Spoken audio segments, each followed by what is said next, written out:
Hello there, it's your boy Ernest, and welcome to this session of Hypercity Review. Now, this week has been a week full of emotions.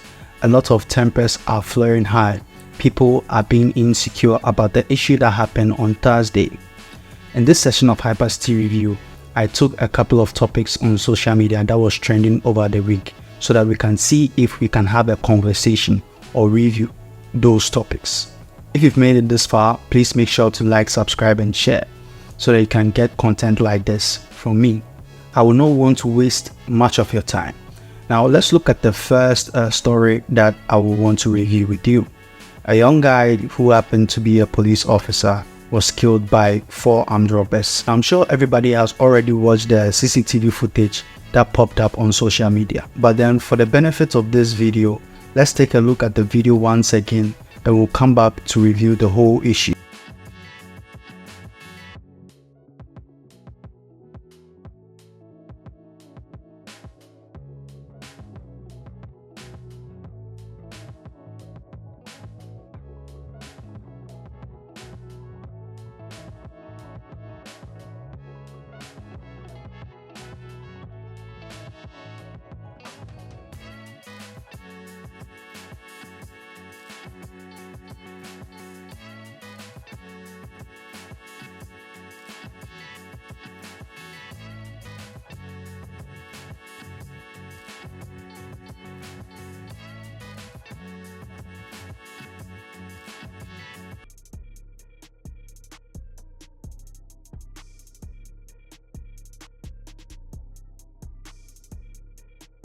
Now this particular issue is very sad because I heard that the guy married last year or so. People had a lot of things to say on social media saying that the driver should have stayed, the driver shouldn't have backed up the car and a lot of things. Some people even went ahead to say that the driver had planned with the armed robbers to make the whole thing seem staged. But I don't think that this is the conversation that we need to have right now, because I think that killing a civilian or murdering a civilian is one thing, but murdering or killing the person that is supposed to protect the civilian is a whole thing altogether, because the latter suggests that there's some form of insecurity. But thanks to the swift action of the police, I also read that they are on a manhunt to hunt these people down. And I know that all well-meaning Ghanaians are rooting for the police to catch these people. Okay, so on the following day, I tried to make a little bit of research or search for news articles in relation to this particular issue. What I saw was a lot of security experts giving their advice on what the policeman should have done and what he shouldn't have done, not to sit in the car, and advising all police officers who are on duty on cash in transit services. Then again, I also saw the Association of Bullion Operators of Ghana, you know, the guys that are into the operation of bullion vans. So they were telling banks in Ghana to start using armored bullion funds from 1st July and made it known that some banks have actually gone in an agreement with them, but some also have failed to get into such agreements with them. I began to ask myself, why is it that in this country we tend to be reactive than proactive?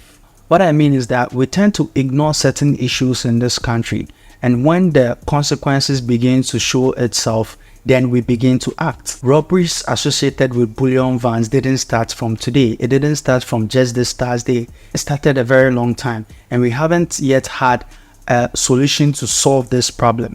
Why have you allowed financial institutions in this country tend to put the lives of the drivers and the policemen at stake? One would say the banks don't have the necessary monetary funds to purchase these bullion vans. Then why are they in business anyway?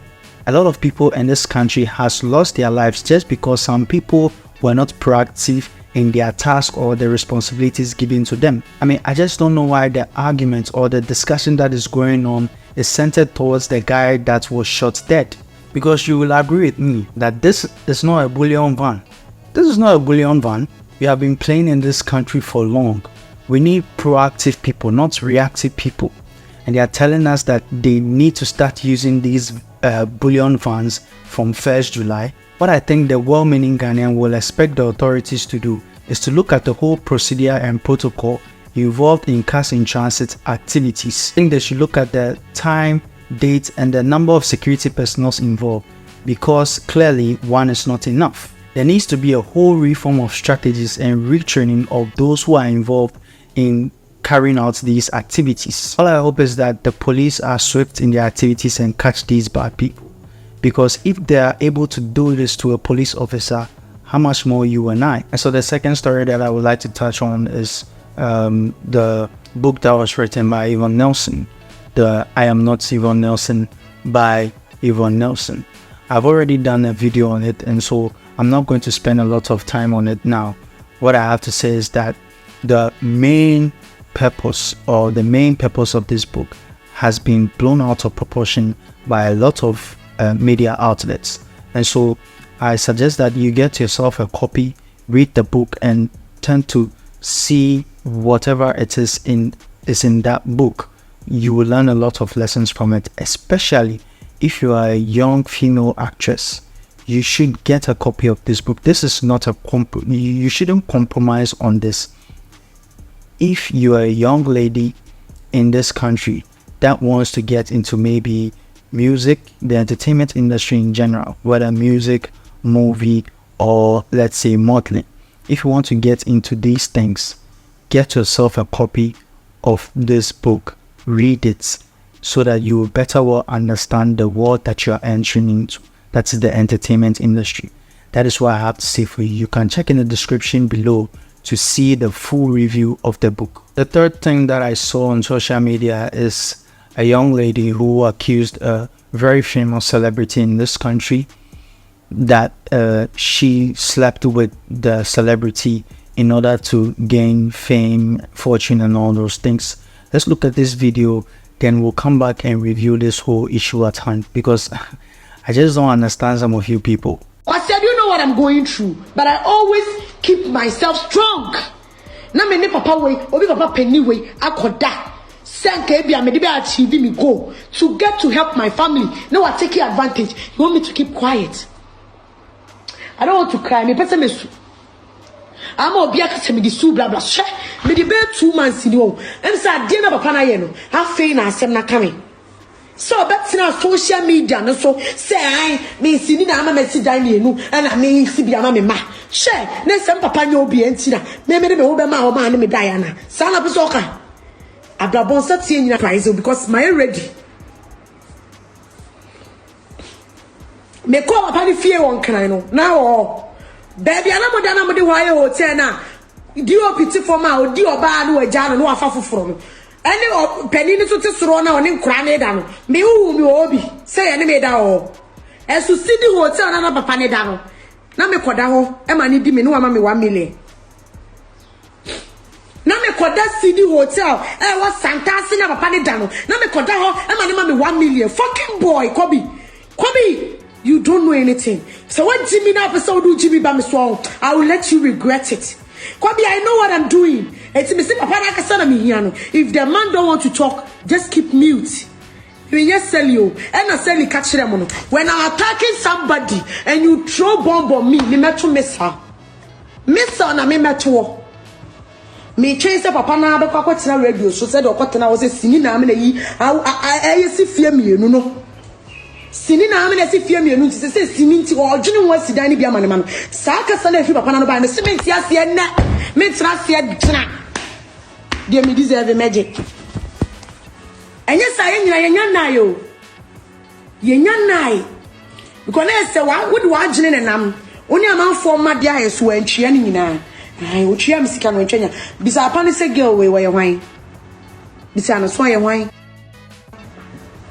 Nesha contract dem ne papa nentem asa no be come asem what na mine. Now when this video came about, I initially didn't want to do a video about it. I decided to put it in the weekly review so that it will be very short, because I didn't really have a lot of things to say about it, because I felt it didn't warrant that. The first thing I want to ask in this video is that, was she forced in having sex? Clearly in the video it doesn't seem like so. And so what is her actual point? What is she trying to get across? Because I understand that sex is transactional. You give something, you take something. I mean, she made it very clear and open at some point that he slept with her and he gave her 100 Ghana cedis. I wonder what they call people who sleep with other people for money. That is for you to decide. Then the main reason why I was annoyed about this video was that I don't know why people tend to get into business deals, because this is clearly a business deal. You give someone sex, the person gives you something. And at the end of the day, when you don't get what you want, you come on social media and tend to rant to people that even don't care about you. Personally, I've gotten into a stage in life that I understand that human beings are inherently selfish. What I mean is that I'm selfish, you are selfish. Everybody is selfish. This is because if given the choice to save someone and to save yourself, you are characteristically going to select the latter. So I don't get why people get into business deals. When things don't go well for them, they come on social media to rant. Nobody cares. But clearly in the video, you could see that she is very sad, like she feels hurt in the video. But I have no sympathy for her. And a lot of people commented under that particular video share my views. It's because, on the other hand, in the context of human beings being very, very selfish, if her deal had succeeded, she wouldn't come on social media to rant to people that I said earlier on don't care. People will blame it on poverty, because poverty is the only thing that will actually make someone go and sleep with another person in exchange for fame and fortune. But I don't think that is poverty. It is the inherent selfish nature of human beings. That is it. Asamoah Gyan announced his retirement from football and I was rather happy than sad. This is because this guy has given us a lot of memories in Ghana football. One of the best moments I remember about Asamoah Gyan is not in 2010 nor in 2014, but it was in 2006 where he scored that goal against Czech Republic. I think it was the fastest goal in that particular tournament. That's the first time I got to see Asamoah Gyan in action as I was growing up in learning and knowing what football is all about. You really need to understand what he did on that day, because Czech Republic at that time were a very top team. They were among the top 5 countries in the world, but against all odds, Asamoah Gyan did the needful and Sule Muntari slotted the second goal inside for us to move on to the round of 16 after scoring the United States of America. Moving on to 2010, you will remember that goal that he scored against USA for us to move to the quarterfinal stage of the 2010 World Cup. And I know you will remember that splendid goal against Germany. Asamoah Gyan has given us a lot of memories that we can live by. Legend, we hail you. It is that time of the year again, and we are experiencing heavy rainfalls. And also, you know what comes with heavy rainfalls in Accra? You guessed right, it is floods. Now, in the early sessions of this video, I made mention of how reactive our leaders are rather than being proactive.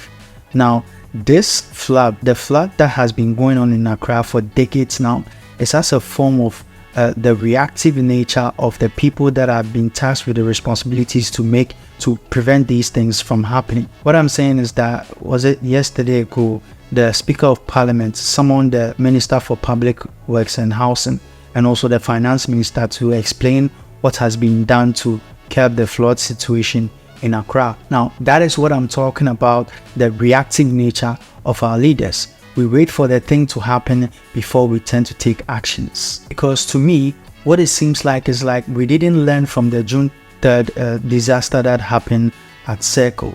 And so yeah, it's business as usual.